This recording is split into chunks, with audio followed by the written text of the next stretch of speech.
Hello there. What is going on, everyone? Today we're going to be doing another Star Wars Legion breakdown, and today it is Leia Organa. We're talking about the first Commander expansion to come out for Star Wars Legion for the Rebellion. It's Leia. Now, I know that technically Luke Skywalker was the first Commander, but he was in the core set. She was the first expansion. She was the first way to add a new commander to the Rebels, and she offered something that Luke didn't. She was a cheaper commander that was more about support and kind of, shooting from the rear and not charging directly into the battle and getting herself killed. She plays a little bit smarter, a little bit more conservative, and a little bit more tactful on the battlefield. And we're going to talk about how you can run Leia Organa, some different synergies, and all of that in this video. If you guys like this sort of video, let me know which commander you want to see next, whether it be commander or an operative or a unit. We're going to be doing lots more Star Wars Legion breakdowns.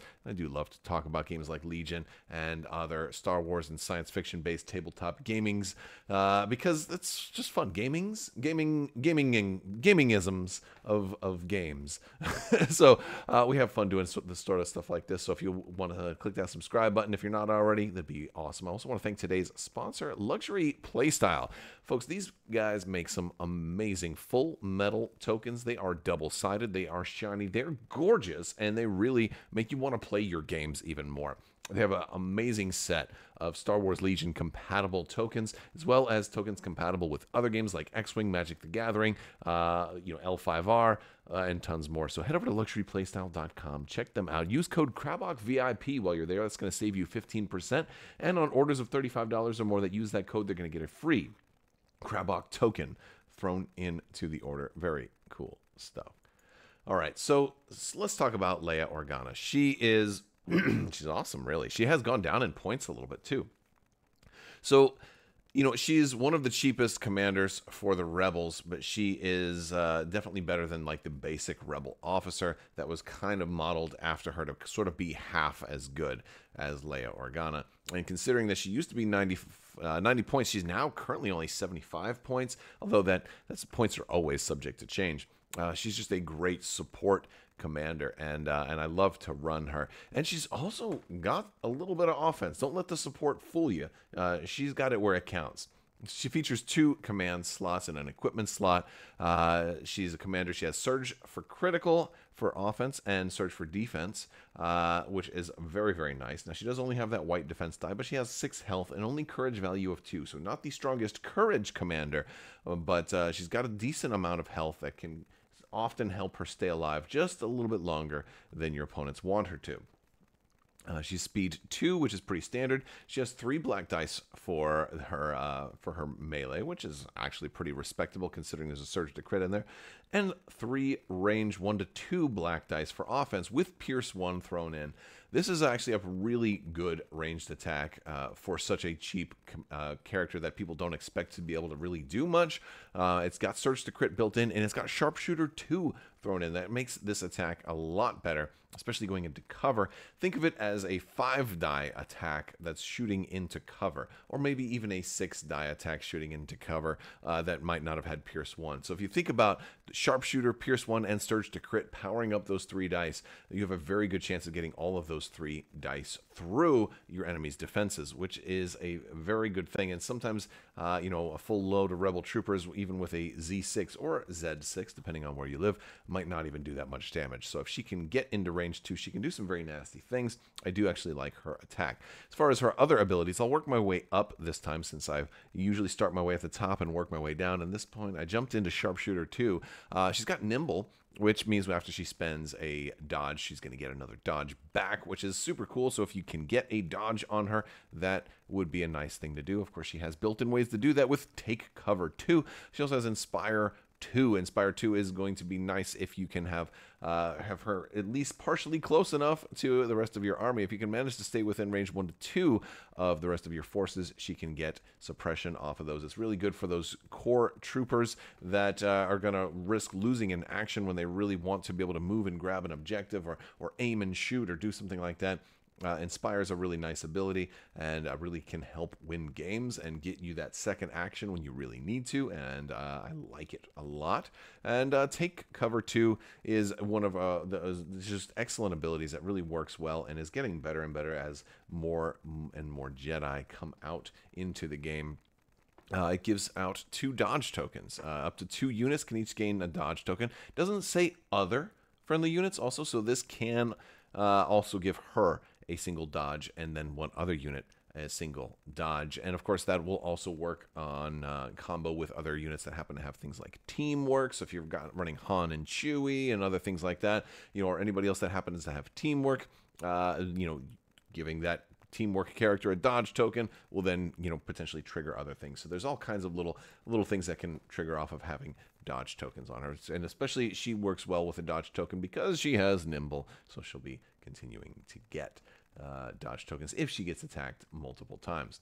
So all in all, she's got Inspire and Take Cover, which makes her a good support character. But then she's got Sharpshooter 2, and then that Pierce and Surge to Crit, which means she can do a little bit of offense if she gets close enough. And granted, I wouldn't recommend running her to get too close, because her strength is not just in her unit card but also in her command card. So let's go ahead and talk about those. Let's going to talk about the big one. We're going to start with the 1-pip, Coordinated Bombardment. This is a really cool attack. At the end of her activation, she's going to do 3 attacks targeting different enemy units with the following weapon.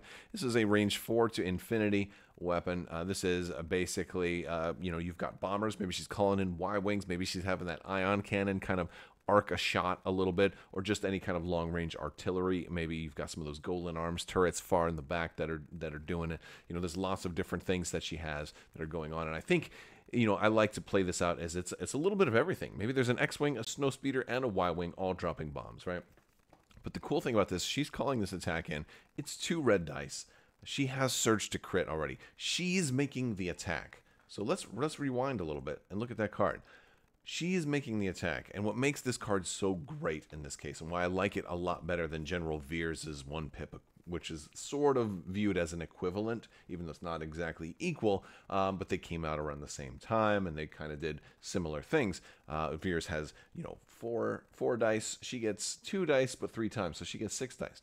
But she's got Sharpshooter 2, and that's a really beautiful thing. Now, Sharpshooter is just a great ability that's gotten better over time, but this is just great because it means those 2 dice are not going to be canceled due to cover, which is just a beautiful thing.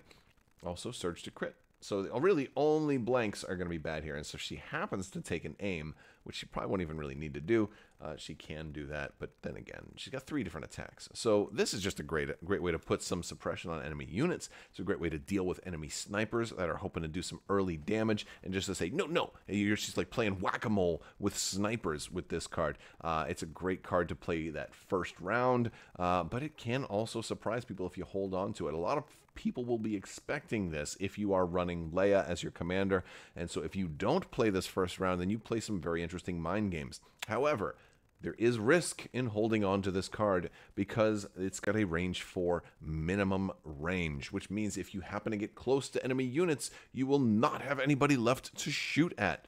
Now, you can use this to your advantage by, depending on the objective. If you're playing a game where you have to run things away from your opponent, or somebody's trying to score something in a deployment zone or get far away, you can always play this on the last turn of the game and be like, oh, that guy that's holding that objective or trying to score into my deployment zone, boom, boom, and you can get some extra shots in that way. You can definitely surprise people on the last turn of the game, but more often than not, this is a turn 1 or 2 play, because anything beyond that, you're probably going to be just a little too close to the units that really want to get shot. So this is just a great way to soften up your opponent's army and throw out a little suppression for that first turn. Deny them an action or 2. It's always nice if you can do it. But yeah, it usually doesn't completely obliterate too many units, but if it stacks very well with her natural shooting ability, and it's very, very nice. No Time for Sorrows is her packaged 2-pip. I say packaged 2-pips because of the one that comes with her expansion. She does have some command cards that are beyond those. We'll talk about those as well, and I'm sure there will be some more in the future as maybe new versions of Leia come out at some point. Maybe we'll see a General Leia at some point. I think it's very likely that that could happen. So No Time for Sorrows is a nice card. It's a 2-pip. It issues an order to 2 troopers. Doesn't have to be Leia. Again, she is a support commander. She's issuing orders out to a lot of folks. Although this is not good for vehicles. Leia's not particularly a vehicle commander. Although she does have some vehicle synergies. We'll talk about those in a little bit. She's more or less, her strengths sort of lie in leading troops. She's a people person. What can I say? So she's got her No Time for Sorrows here. This is a fantastic card. This is probably my favorite Leia card. It issues 2 troopers an order, and it says when a friendly trooper unit is issued an order, it may perform a speed 1 move. I absolutely love this card because it does not specify that it has to be issued an order by this card, which means if you have other abilities in your army that allow troopers to be issued orders like HQ uplink and similar effects, they can also perform a speed 1 move. Now, speed 1 move in this case is great, but it's not super.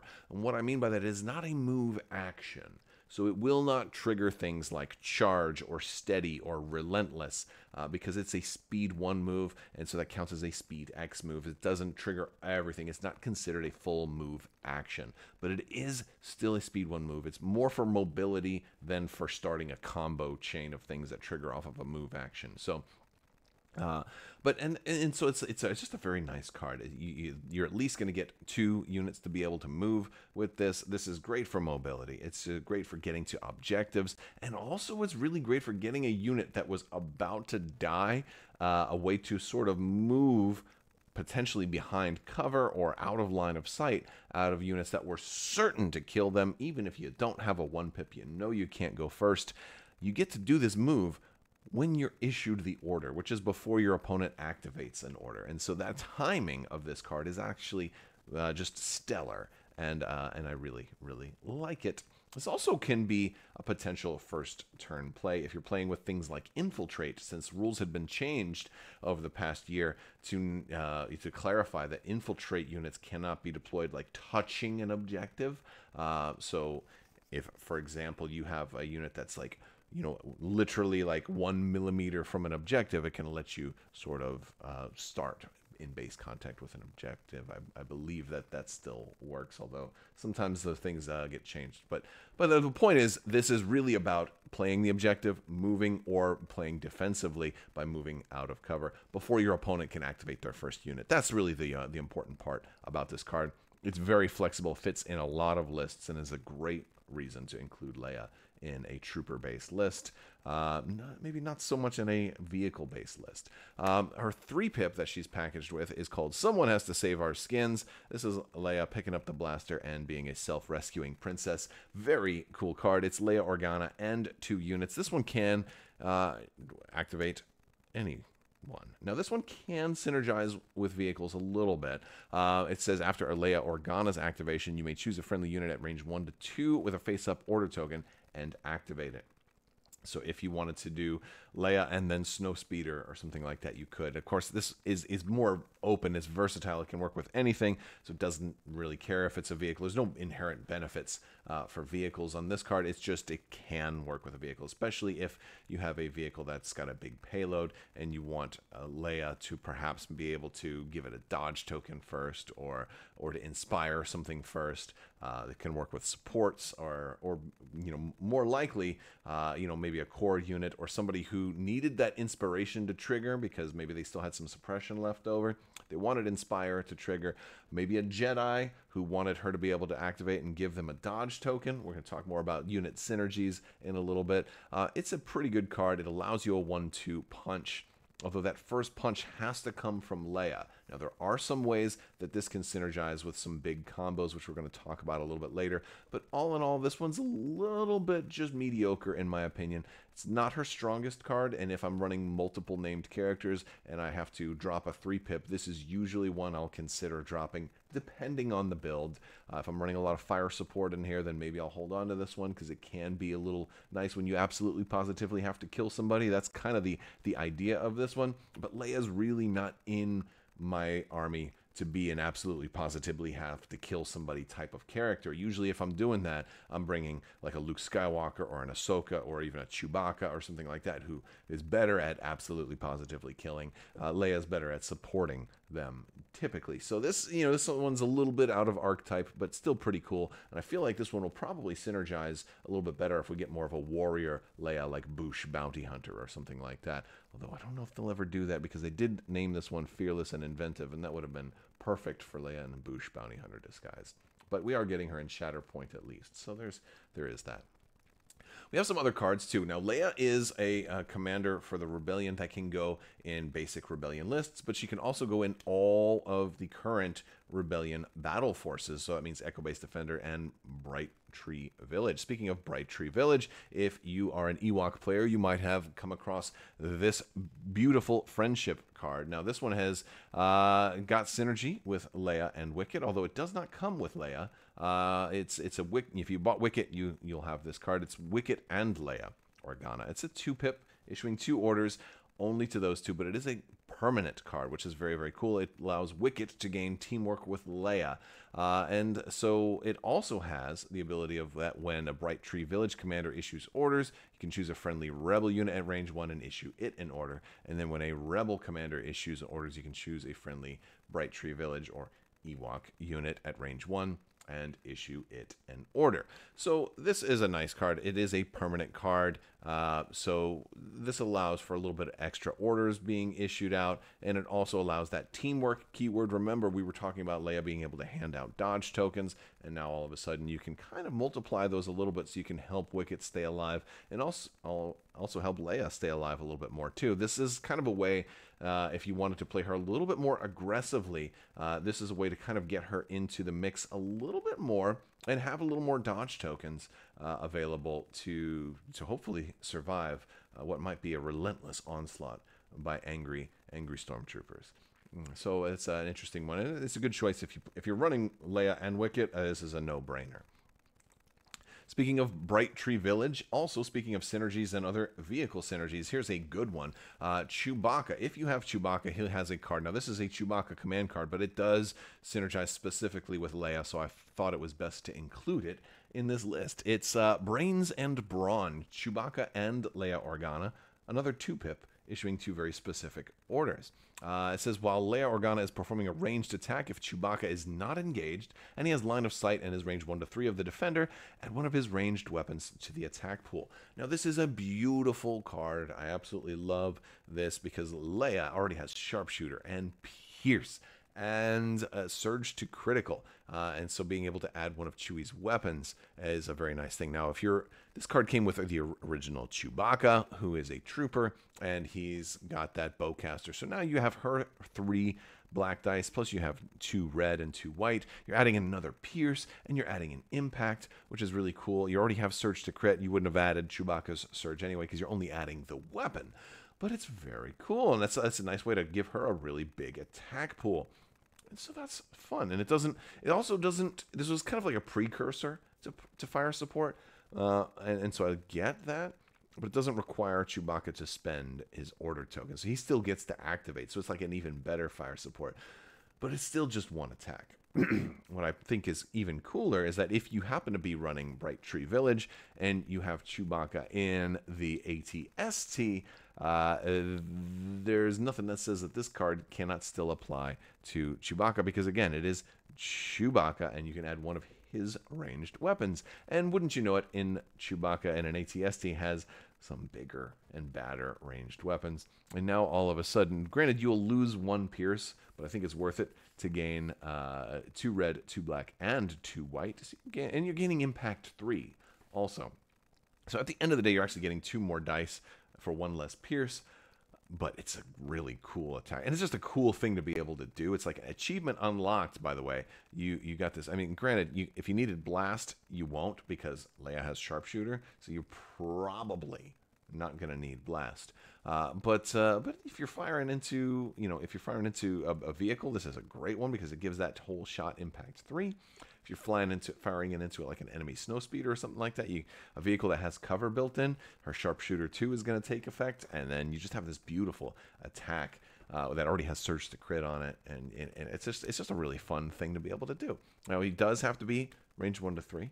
But Chewbacca is also nice because he happens to already synergize fairly well with a lot of what Leia has going on. Of course, if you're bringing Chewbacca, you're probably also bringing Han, and then you'll have teamwork there, and that also works with Leia handing out dodge tokens. And also, Chewbacca, while he does typically want a bodyguard, he can protect Leia, he can protect Han also. He'll eventually get charge at some point. Leia giving him a free move if she plays that 2-pip is not going to trigger his charge, but it can get him a little bit closer so that when he does move, he's able to make the charge. That is a beautiful thing, and it's kind of a half synergy because it doesn't trigger a combo directly, but it more easily sets up those type of combos, and so that's a fun thing. And Chewbacca is just fun. It's just fun to be able to do Wookiee roars while you're playing, right? I mean, come on. All right, speaking of synergies, let's talk about some other things and ways that you might run Leia. So we'll start with upgrades. She does have 2 command and an equipment. For command, now granted, one of the benefits for taking Leia is the fact that she's cheap, so you may not want to max out her upgrades. It really depends on the list you're going with and what kind of synergies you really need, but I'm going to talk about a variety of options here since you can take 2 if you want to. The first one is Vigilance. I think this is a fantastic option, probably the best overall option to take for Leia, although even though that card says 5, it's like 12 points right now. It's been, I would say, hideously undercosted when it first came out. It's worth a lot more now. Being able to hold on to those dodge tokens is just, it synergizes so much with what the Rebellion's doing. If you want to have Rebel troopers out there holding on to dodge tokens, that she gave out 2 and they get to hold on to 2, that's awesome. Synergizes with all kinds like pikes. It synergizes with Jedi. It's really good. So Vigilance is a great one. It does up her cost quite a bit, but it might be worth it considering it really has probably the best synergy with her.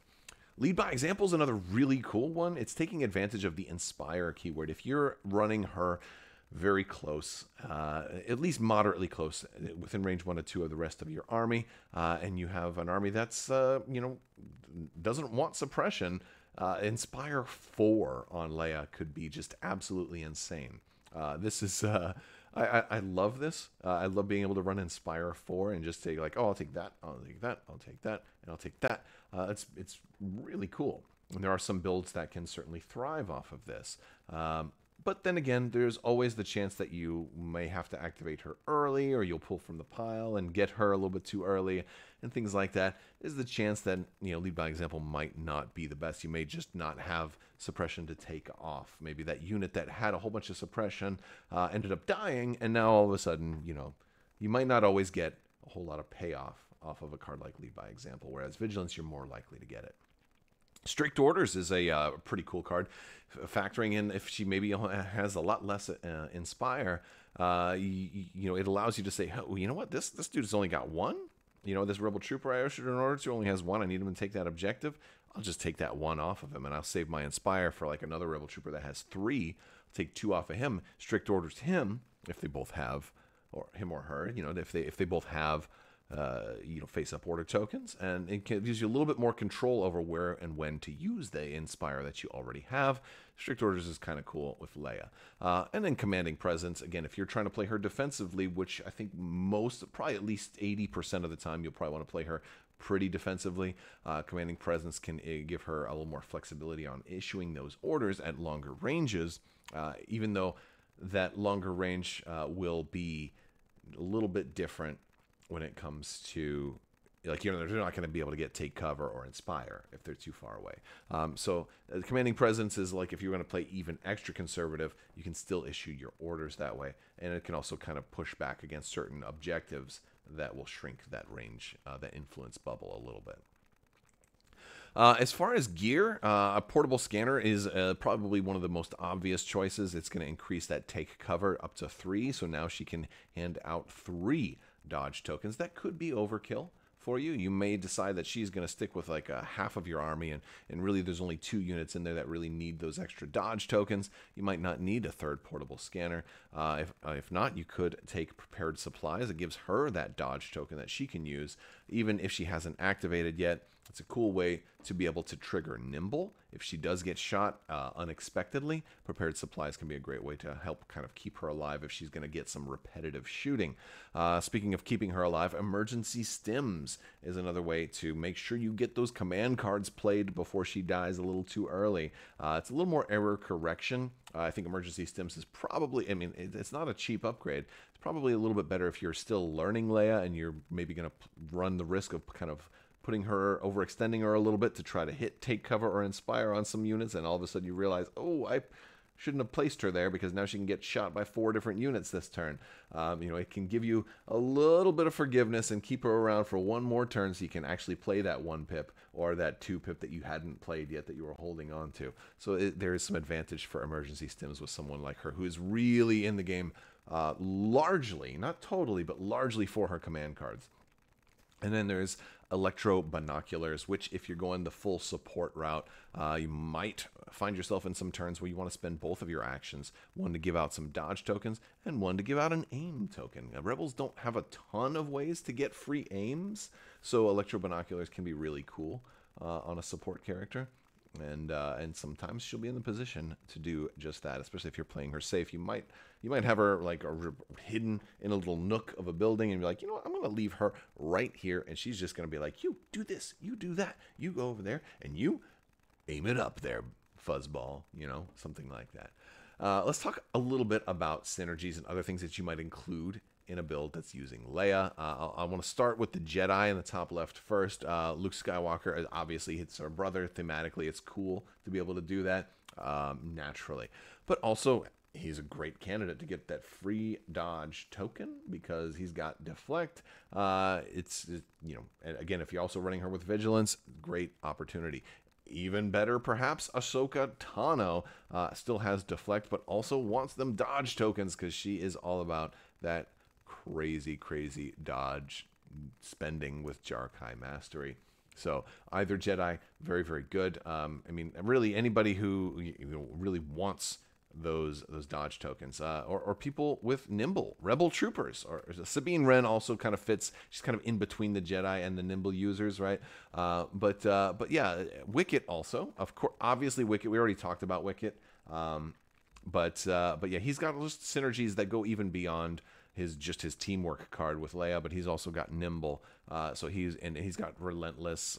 Relentless isn't going to trigger off of a free movement, but it can get him a little bit closer. He's also got Scout 1. He's trying to get in positions where Relentless might work if he needs to, and she can kind of help set him up for that move. But even the basic Rebel Troopers, Nimble's a great keyword, but they don't always find themselves with the time to say, hey, I want to take a dodge token on these Rebel Troopers. A lot of times they're moving and shooting, or even aiming and shooting if you've built them out as a fire team with like maybe a Z6 and some other offensive upgrades. And she can kind of give them that dodge token to trigger the Nimble if they get shot multiple times, keep them around a little bit longer, and then kind of help make up for the fact that they have white t-shirt save dice and not really that great at surviving for very, very long.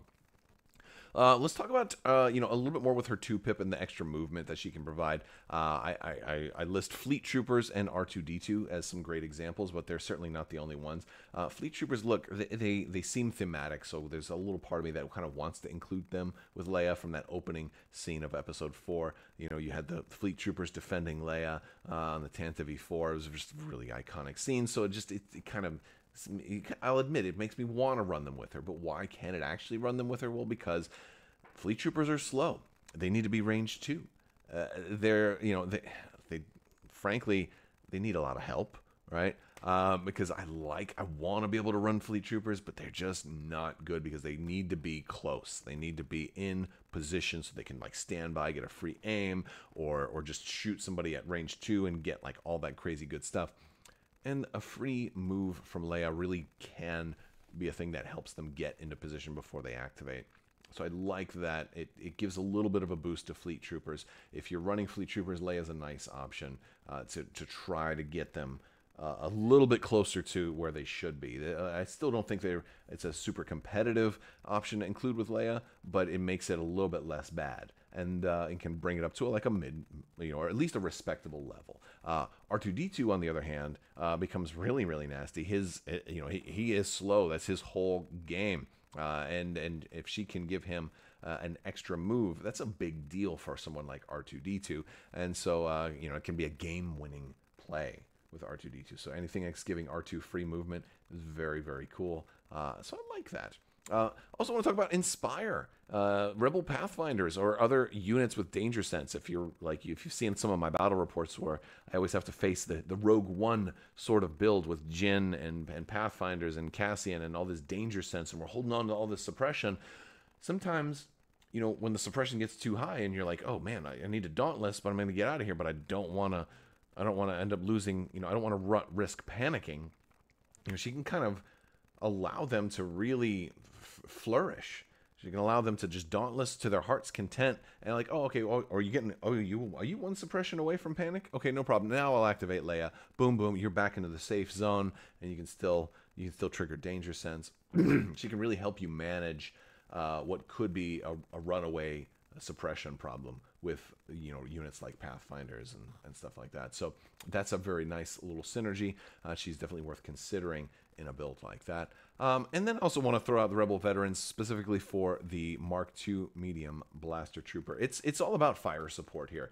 It's definitely something to consider. And it boils down to Leia's excellent shooting ability, but her relatively limited dice pool. And I mean, we've already talked about her synergy with Chewbacca being able to add his dice to an attack, but also her one pip. She gets to make 2 attacks with that one, right? If she's far in the back and you've got some, like maybe you've got 2 units of Rebel Veterans that are deployed a little bit farther forward, all of a sudden you've got this, this 2 dice attack, 2 red dice with Sharpshooter 2, Surge to Crit. Maybe you want to fire support on these because maybe you really do want to trigger some crazy shenanigans very early on. Stranger things have happened, and in the right deployment, if you've got some scouting on your Rebel Veterans, and you get a Mark II deployed pretty far forward, and you've got HQ uplink, you play that one pip with Leia, you could end up with some nasty fire support shenanigans on the first turn or second turn. It can definitely happen, and it could give you a decisive edge at the beginning of the game. It's a risky play, but it's nasty when it comes together. And I've seen crazy, crazy things happen on first turn, on the first activation of a game, where you're like, wait a second, I just lost Rex on the first turn of the game. I didn't get to even do anything with him, and he's dead on the very first shot fired. What in the world has happened? I've seen things like that happen. And things like that can absolutely happen, and they're frustrating. They're terrible when they do, but it can happen. It's bizarre when it does. But yeah, so there's just a lot of different things because she has, like, I would say like 5 different areas that she can really excel with, like the dodges, the inspire, the movement, the expert shooting, and well, and I guess I already said the inspire. Maybe 4 different areas that she really works very, very well with. It's very nice. Well, I guess the dodges for powering Jedi, and then the dodges for powering Nimble is kind of where I get that. So 4.5 different kind of really synergistic disciplines that she has. But overall, she is a fantastic commander, and she does so very, very much for such a small price point, and still manages to have Surge for defense, 6 health, nimble, so she has a little bit of survivability on top of that. Great command cards. Overall, she's just a really fantastic addition to the game. If you're a Rebel player and you don't have Leia, what are you waiting for? Definitely pick her up.